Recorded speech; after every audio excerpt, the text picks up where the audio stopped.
এই জীবনে যতটুকু দুঃখ আমি পেয়েছি, সত্যি বলছি তার এক বিন্দুও বহন করার শক্তি আমার ছিল না। কখনো চাইলেই কাঁদতে পারিনি, কখনো কারো কাঁধে মাথা রেখে বলতে পারিনি আমি ভালো নেই। তাই নিজের ভেতরেই সব জমিয়েছি, হাসি মুখের আড়ালে, নীরবতার গভীরে।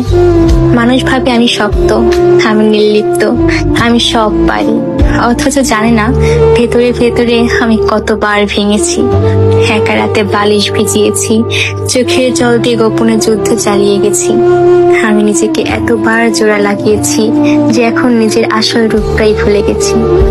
কখনো ভেবেছি হয়তো এই দুঃখগুলো সামলে নিতে পারবো, হয়তো সময় ঠিক করে দেবে সবকিছু, কিন্তু বাস্তবতা হলো আমি আয়ত্তের বাইরে দুঃখ ধারণ করতে করতে এখন নিজেই ধ্বংস হয়ে গেছি।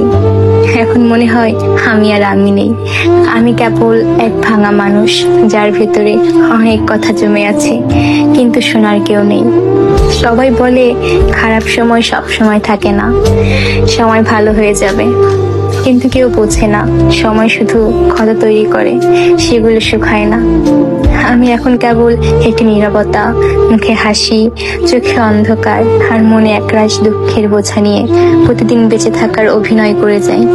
আমি ধ্বংস হয়েছি, তবুও মুখে বলি আমি ভালো আছি।